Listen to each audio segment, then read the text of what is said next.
Upstairs neighbor listed me as disabled son's emergency contact without asking, then banned our kids from playing when I refused to help.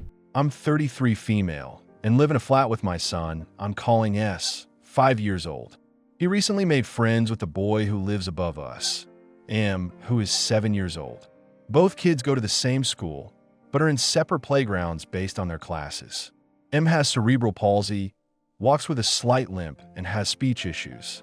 They've bonded over a love of Spider-Man, get on great, and play together at least twice a week in a shared back garden. I've only ever met M's mom, and I'm usually in the veranda when the boys are playing together, but she's never really around for some reason. A few weeks ago, M fell on the concrete path in the garden. I jumped the veranda to help him get up on his feet and took him home. His mom seemed grateful and thanked me, but I haven't spoken to her since then. Cut to 3 days ago, Wednesday. M has a fall in school, and to my absolute surprise, they call me. I'm at first confused as to why they're even calling me. I barely know him and his family. At most, our conversations are quick hellos in the stairwell, and that's it. The school said M's mom had answered their call, couldn't pick him up because she was in another city, but told them to call me and to add me as an emergency contact. In their words, she said I just work from home and have plenty of time to help her out. I said I couldn't drop what I was doing and to call her back. They then tried to call me 20 minutes later, but I ignored it because I was on call with work, and honestly, if it's about my son, they call his dad. So I knew it wasn't about him. The day after this, Thursday, they call me at the kid's lunchtime to tell me he was sent to school without his lunch, and that his mom is still saying to call me. Yesterday, Friday, they call me to say he's had an accident and needs spare trousers. Later on last night, she came to my door and gave me a big speech about it takes a village and how I work for the National Health Service, so I was the perfect pick for an emergency contact. I told her I do admin for the NHS. I'm not frontlines, so maybe that was confusing her, but she said she has absolutely no one to help with this. I've told her I'm uncomfortable with the whole thing. It's not my job to change her child from urine-covered clothes or to provide him with lunch. She's taken great offense to this, and today wouldn't let her kid play with S. Her daughter came down, and I could hear her say, "Mom said you're not allowed to play with him anymore," and took him upstairs, causing S to become upset. So if this is a thing I need to suck up to keep my kid happy, please let me know. That's the basic outline. Now here's what actually happened. All the stuff I didn't say at the school gate or in those clipped phone calls. If you've ever lived in a block with thin walls and a shared garden and a neighbor who thinks your boundaries are a suggestion, you'll get why my eye still twitches when my phone rings around lunchtime. Our building is one of those 3-story terraces that someone chopped into flats in the 80s and hasn't touched since.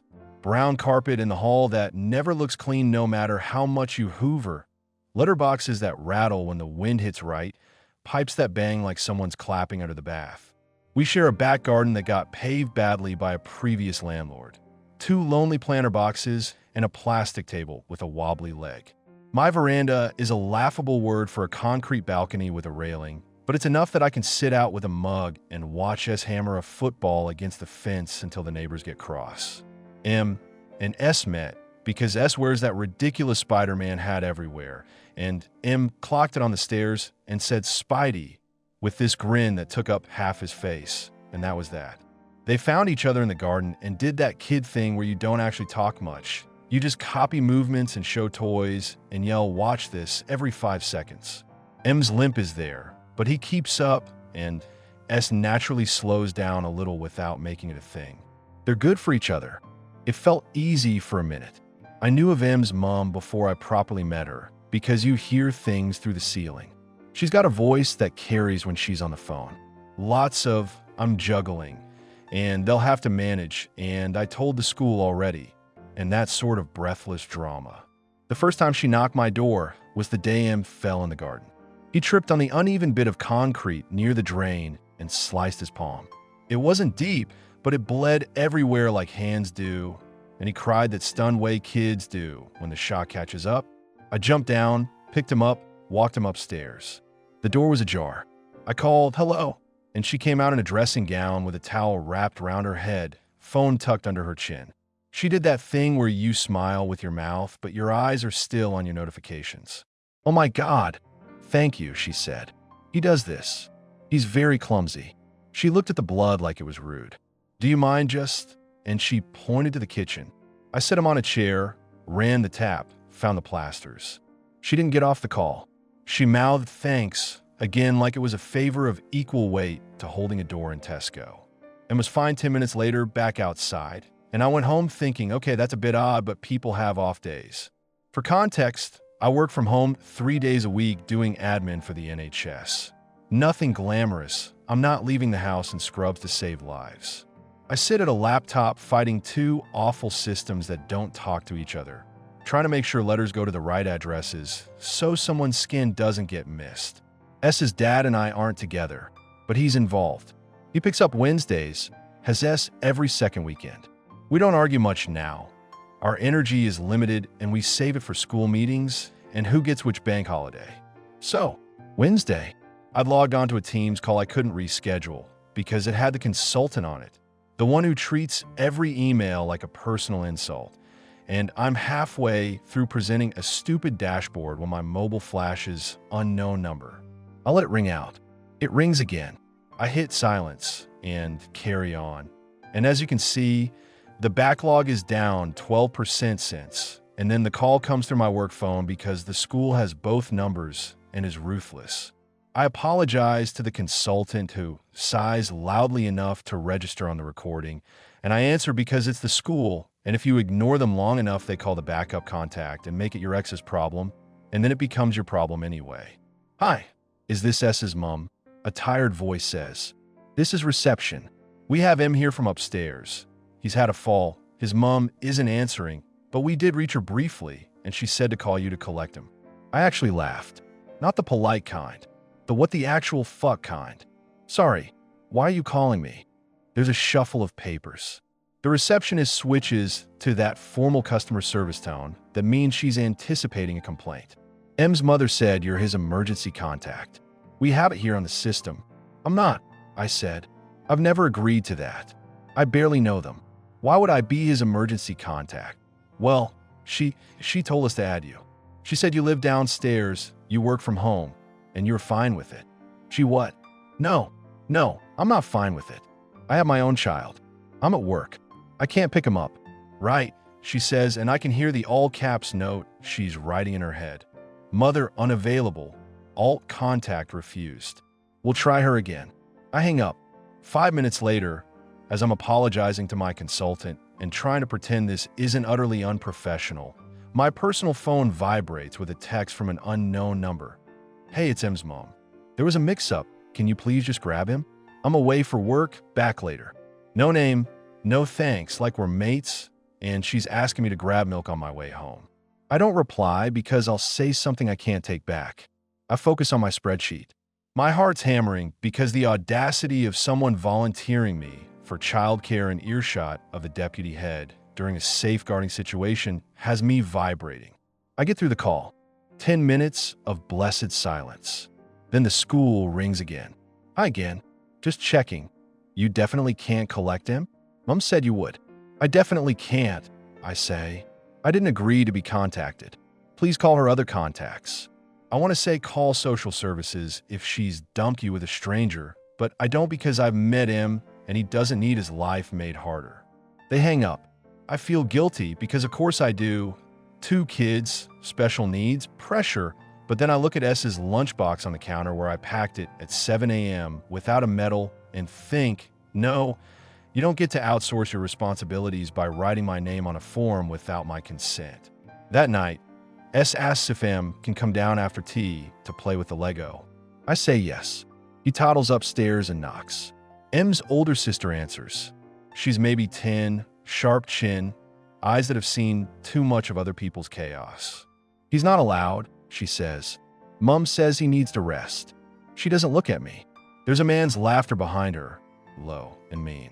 I clock that, file it in the mental folder marked potential explanation for why she's never around. Thursday, 11:58, I'm making a sandwich between emails. S is at school, and the quiet is a physical thing, and my phone rings. School again. I swear under my breath and answer. "He doesn't have a packed lunch," the receptionist says, and I already know who he is. M's mom said to ring you. Why would I have his lunch? I'm keeping my voice light because the receptionist didn't make this mess. I'm not his mom. We know, she says in that loaded way. But she said you'd help out. Tell her I said no. My hands shake when I hang up. I make my sandwich and can't eat it. I put it back in cling film and feel like a villain. I picture him sitting at a lunch table with nothing in front of him, and my stomach lurches. Then I remember that the school does meals for kids who forget, and I breathe. At 1:10, I get a text, new number again, because of course, they wouldn't feed him because you refused. Are you happy? I call the school back because now I'm worried I've punished a kid for his mother's choices. The receptionist sounds weary. He had a school dinner. He's fine. Mom is frustrated. I say, she's texting me things that aren't true, and the receptionist goes quiet like she doesn't want to get involved. I get it. No one wants to be the one who writes the email that ends up in a tribunal. Friday, 10:32. I'm midway through a report for someone who thinks formatting is a moral failing when the phone goes again. Had an accident. Could you bring spare trousers? The receptionist asks. I close my eyes. The image of this little boy with wet trousers punches me right in the guilt center. But also, where is she? Why am I on this list of hers like an unpaid au pair? I don't have his clothes. I say, I'm not his parent. There's a pause. Right? We'll see what we can do. At 6:30 that evening, there's a knock like a debt collector. S is on the floor with crayons, making Spider-Man fight a dragon. I just told him we'd watch a film. His dad is late picking him up because of traffic, and my brain's in that soft Friday exhale. I open the door. M's mom is on my step with a tote bag and a face like she's practiced outrage in a mirror. Up close, she's pretty in that way that photographs, well, big eyes, pouty mouth, but in person you can see the edges, the late nights, the grinding stress. She's wearing a tight jumpsuit and white trainers wet from the drizzle. We need to talk, she says, pushing past like we're already mid-argument. No, we really don't, I say, and I step into the doorway so she can't come in. I'm not being precious. My flat is small and my safe space, and my son is behind me coloring in a superhero. She folds her arms and leans on the frame like she owns it. It takes a village, she says, like she's quoting scripture. I can't be in two places at once. I thought as a woman and a mom and someone who worked for the NHS you'd understand. I do admin. I say, I'm not a nurse. And even if I was, I'm not your childcare. She rolls her eyes. Don't be like that. You were kind the other day when he fell. You're clearly good in a crisis. I put you as his emergency contact because you're downstairs. It makes sense. I don't have anyone else. Then you ask me. I say, trying to keep my voice low because S's head has turned. You don't just give the school my number and tell them I agreed to it. Well, I didn't think you'd make a big thing, she says, lips twisting. You're always home. I'm home because I'm working. I say, I have calls. I have deadlines. I have my own child. I have two, she snaps. And one has additional needs. You think I don't know about deadlines? I'm a single mom too. Then you know what it's like to have your day derailed by someone else's emergency. I say, and look, if you're stuck, if it's life or death, knock my door. But you can't outsource regular responsibilities to me because we share a postcode. Her mouth tightens. You're selfish. You're right there, and you'd rather watch a child go hungry. He had a school dinner. I say, I checked. She blinks, recalibrates. They said he wet himself and had to sit in it. I'm sorry that happened. I say, I am, but that's not on me. If you can't be reached, that's something you need to sort with the school. Put your sister, your friend, literally anyone who has agreed to it. Her eyes go flat. I don't have anyone. People always say they'll help, and then, when it's time, they've suddenly got boundaries. Yes, I say, because boundaries keep people from being used until they're empty. She leans in, her perfume powdery and sweet. It's always the ones who think they're better, she says softly, nasty. Admin for the NHS like that makes you special. I saw you in your dressing gown that morning. You're not too busy. I was getting my kid ready for school. I say, you're crossing a line here. Fine, she says, straightening. If you won't be part of the village, you don't get the benefits. M isn't playing with your son anymore. I won't have him around people who don't care about him. Behind me, S says, Mummy, small. Because of course he's listening. I feel that hot flush of rage you get when someone threatens your child's happiness. But I'm also an adult, and I'm not going to beg for access to a kid in a stairwell. That's your choice, I say, but don't weaponize them. This is between us. She laughs. Everything is between us. We live on top of each other. You'll see. She stalks away, shouting, M. Inside, up the stairs. S flinches. A minute later, we hear small feet and another voice. Older girl, resigned, saying, Mum said you're not allowed to play with him anymore. The door upstairs slams. S's mouth wobbles. Did I do something? No, sweetheart, I say, and I hate that I have to explain other people's mess to my 5-year-old. Adults are being silly. It'll blow over. He cries anyway, because he's 5 and his friend was just yanked away like a toy. I hold him and tell him we'll go to the park tomorrow, and maybe we'll see Ben from his class. He nods against my jumper and hiccups and asks if Spider-Man has to ask permission to save people. I say yes. Actually, consent is important, and he laughs snottily and calls me weird. That night, after S goes with his dad, I pour a glass of red wine and stare at my phone like it's a snake. I half expect a barrage of messages from her, caps, guilt trips, maybe a voice note, but nothing comes. The silence feels like a threat. I WhatsApp my friend Kira, who lives 2 streets over and works in a refuge and has a bullshit detector you could calibrate instruments with. I tell her the whole thing. She replies in all caps, do not engage. Do not let her make her lack of planning your emergency. If the school calls, tell them to remove your number from his file. Saturday morning, S asks to go in the garden because routine is grounding. We go down. M is at the window, face pressed to the glass like a cat. He taps the pane and waves. S waves back, hopeful. The window shuts. The blinds snap closed. S looks at me with that sucker punch face kids get when they realize adults can be cruel too. I suggest the park. He runs to get his scooter. On the way, I run into our downstairs neighbor, Tom, who is 40 and allergic to conflict. He does that awkward so I'll laugh and says, had the school ring me about M yesterday. Told them I couldn't. She's put me down as a contact too, apparently. I say without asking. He shrugs in that British way. That means yes, but I'm pretending this is normal so I don't have to confront it. We stand by the bins and swap notes like spies. He says he's heard the man upstairs at strange hours and the kids being put to bed late and the washing machine going at midnight and the door slamming like a metronome. He says, I feel for her, but also it's not our job. I say exactly. We agree to talk to the letting agent if it escalates, which is laughable because the letting agent would rather rent to a horse than intervene in tenant disputes. At the park, S forgets for an hour. He finds Ben, and they race leaves in the stream and take turns on the wobbly bridge. I check my phone like a divorced man checks Tinder. Nothing from her. One email from work because my consultant can't help himself. A message from my ex. Traffic mental. Have him back by 6 Sunday. Fine. Sunday, the air smells like rain. I do a roast because it feels adult and like I'm in control of something. When I'm basting chicken and humming badly, there's a thud from above. A series of thuds. I look at the ceiling. S says, what's that?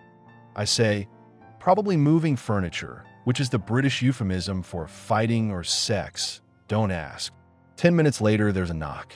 It's M's sister, hair in a messy bun, cheeks blotchy. Can M come out? She whispers. Mum's asleep. I glance at my oven, at S's delighted face, at the complicated map of right and wrong. If I say yes, I'm agreeing to be the default. If I say no, I'm punishing kids for their mom being a mess. I say yes with conditions. He can play in the garden for an hour. I'll be on the veranda. He has to stay in the garden. If your mom wakes up, he goes up. She nods like I've offered her parole. She returns with M, who is in socks. Shoes, I call.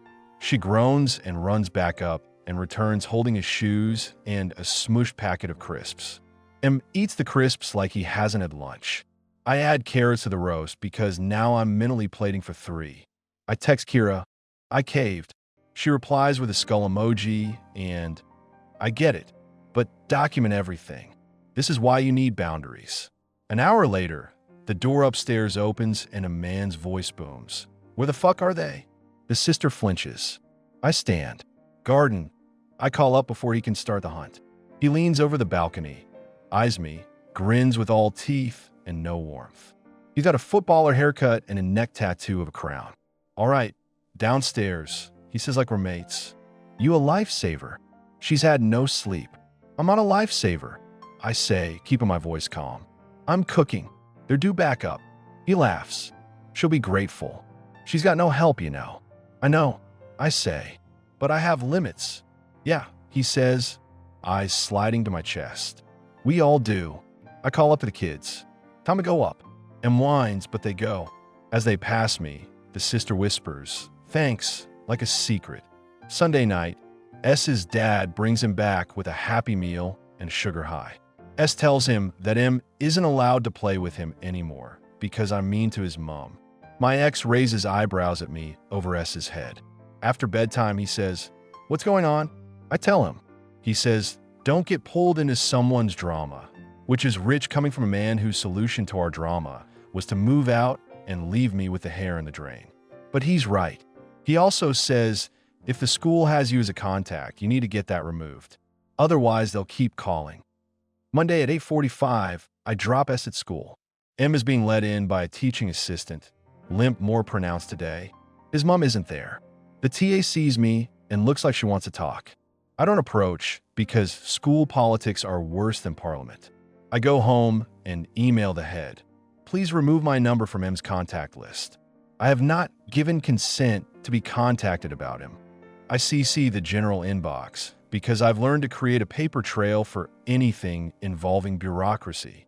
At 11:20, the head calls me. Thank you for your email, she says in that extremely careful tone. We'll update our records.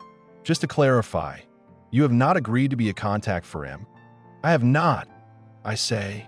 I helped once in the garden because he fell. That's it. Understood, she says. We do encourage community, but of course it must be with consent. M's mother indicated you'd be willing. She indicated wrong, I say, and then I hate how defensive I sound, like I'm explaining myself.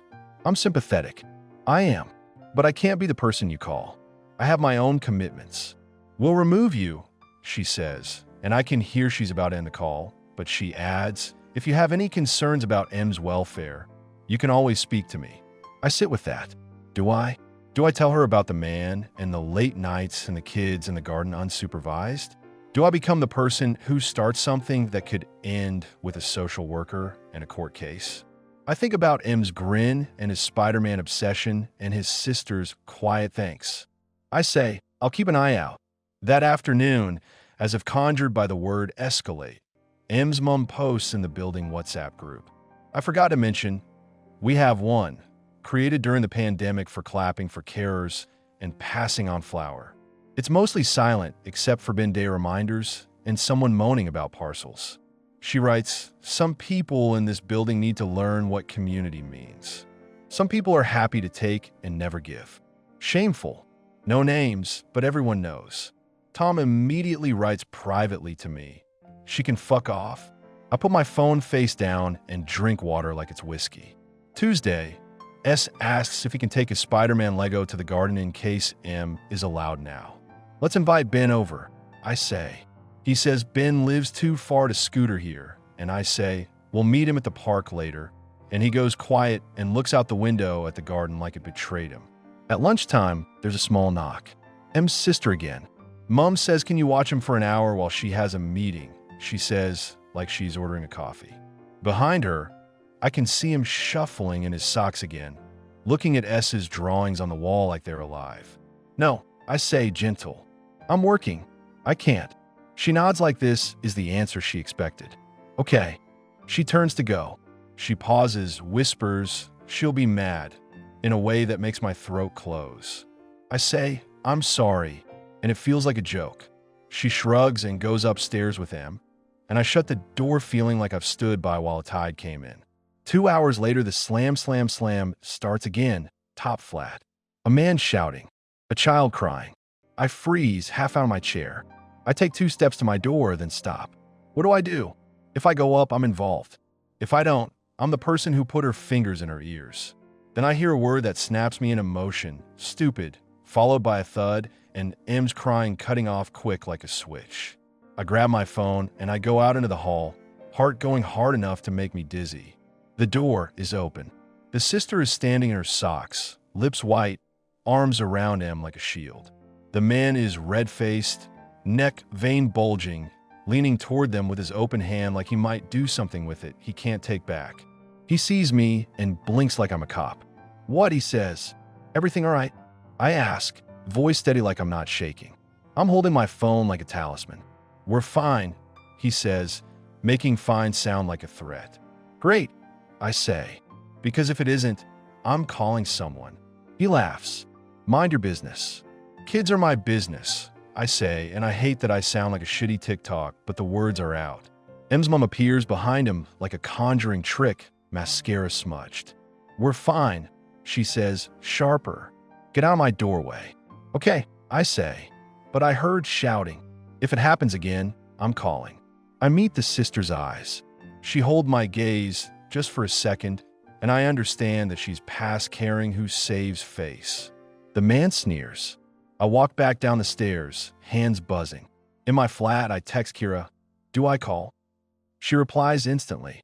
If it feels off, yes. You can do an anonymous welfare check. Don't gaslight yourself. I call the non-emergency number. I explain the shouting, the thud, the kids. The operator is calm. They take my details. They say they'll send someone to check. 10 minutes later, they're to knock upstairs, and the cartoon of calm voices and brittle answers. I hear him say, Spidey, at top volume, and the officers say, you like Spider-Man? And my chest hurts with the normality of it. It's over in 20 minutes. Doors close. Footsteps leave. The building exhales. Half an hour later, there's that knock again. I open the door, and she's there, furious and small. You call the police, she says. I called because I heard shouting and a bang. I say, I was worried. You're trying to get my kids taken, she spits. You think you're better because your ex helps. You think just because you hand out leaflets for doctors, you're queen of the block. I think kids shouldn't be screamed at, I say. I think if you need help, you should ask the school, not dump it on neighbors. She throws her head back and laughs. Help? From who? People like you who smile and then turn your back? People who say, text me if you need anything and then block you when you do? I never said that. I say, you never asked. You told. She steps closer. You're the kind of woman who would let a child starve to prove a point. And you're the kind of woman who uses other women until they break. I say before I can stop myself. We stare at each other. I expect her to slap me or burst into tears. Instead, she deflates. For a second, she looks like she did in the dressing gown, tired, 25, try to be 3 people at once. I'm tired, she says quietly. He needs more than I can give sometimes. They don't make it easy. I know, I say, and I do in my way. But you can't fix that by picking a random mom downstairs and writing her name on forms. She nods like she knows I'm right and also hates me. Just stay out of it, she says. If you're not going to help, stay out. I will, I say, as long as it's safe. She walks away, steps sharp. I shut the door and lean on it and feel like I've been scraped out. The next week is quiet. Too quiet. No knocks. No calls from school. No community posts. I avoid the garden because I don't want a showdown. S asks fewer questions because kids are rubber. He makes a new game with a stick and a bucket and is deeply invested in the bucket's feelings. Ben comes over one afternoon and they make a fort out of sofa cushions and a blanket and nearly crack my TV. I text the head again, asking if M's number was updated. She says yes. I feel relief I didn't know I was waiting for. Then Friday after school, I'm waiting by the gates, and M sees me and makes a beeline. He barrels into my legs with the force of a cannonball. Spider-Man, he says, pointing at my tote bag I forgot has a Spider-Man badge. His TA hurries over, apologizing. He's very friendly, she says, apologetic smile. M, we don't run off. It's okay, I say, hugging him back because I'm not a monster. His mom appears then, sunglasses on, hair perfect, late like a habit. She spots me. Something nasty curls her mouth. She crouches to M, sugary sweet. "We don't hug strangers," she says loudly, eyes on me. Some people aren't safe. A few parents look. Heat climbs my face like ivy. I stand there, jaw tight, while she leads him away saying, "Say bye to Spider-Man, baby," like I'm a clown. S looks up at me, trying to read my face. I smile like it doesn't hurt. "Let's get ice cream," I say, because I want to change the taste of the moment. He cheers and the tension breaks. That evening, I get a message from an unknown number again. "If you ever contact the school about my child again, I will make your life hell." I stare at it. I take a screenshot. I consider replying. I don't. I forward it to Kira and to myself. I sit on the sofa and think about how women can be each other's worst enemies, not because we hate each other, but because we're drowning and clawing at the closest life raft. Saturday, S's dad takes him to the cinema. I clean like I'm exorcising something. I throw out the broken toy hammer that's been tripping me for months. I scrub the grout with a toothbrush. I feel better when the bathroom smells like bleach. At noon, there's a timid knock. M's sister again. She looks different. Hair brushed, a coat, proper shoes. She's holding a folded bit of paper. "Mom said give you this," she says, eyes on the floor. I take it. It's a form from the council about after-school provision, half filled in, with my name where it asks for emergency care. My stomach drops. I say, "I'm not signing this." She nods like she assumed. "Okay," she says, and turns to go. "Hey," I say, because she's a kid and someone needs to ask, "Are you okay?" She shrugs. "It's loud sometimes." "He's fine at school, though. Do you have someone you can talk to?" I ask. "A teacher?" She shrugs again, and that I'm not giving you anything away. "We're okay." She pauses, then says quietly, "M likes S." And then she goes before I can say I know. I don't sign the form. I put it in a drawer. I think about dropping it at the council office with a note, and then I imagine the admin person's face reading it and tossing it in a tray, and it makes me tired. I go for a walk in the drizzle and buy essay the book about a duck who learns to share because I'm passive-aggressive and I plan to read it loudly on the balcony. On Monday, S brings home a letter about a school fair and donations of cakes gratefully received. I groan. I can admin with my eyes shut but bake. I can burn water. I buy fairy cakes and put them in a tin to disguise the plastic and tell myself it's the thought that counts. At the fair, I see him at a stall tossing beanbags with ferocious concentration, tongue out. His mom is at the Prosecco table, talking to another mom, laughing in that brittle way. She doesn't look at me. I don't look at her. We pretend each other is invisible like exes at a wedding. On the way out, S tugs my hand. "M wants to come to ours," he says, breathless. I look down. M is beside him, bouncing. "Play," he says. The TA is right behind him. "We can arrange playdates through the school," she says carefully, like she's been briefed. "If you both agree." I crouch to him. "We'll talk to your mom, okay? We'll figure it out." He deflates a little and then brightens because there's a man dressed as a dragon by the gate, and he is the funniest thing M has ever seen. We go home. S chatters about beanbags and a girl who ate 4 cupcakes. I nod in the right places and think over and over, how do we get here from a wave in a stairwell? That night, there's a post on the WhatsApp, a picture of a hand-lettered sign that says community is action, and a paragraph about how some people need to look at themselves. Tom leaves the group. I laugh out loud. I want to leave, but I'm nosy. Instead, I mute it and set my phone on the table and sit with the nasty feeling that I've been marked as the villain in a story where the audience has already decided. The following week, things stabilize in a new, uncomfortable normal. The school doesn't call me. M's mom doesn't knock. S learns to kick a ball off the veranda without launching it into the neighbor's hostas. We're fine. Not great, not cozy, but fine.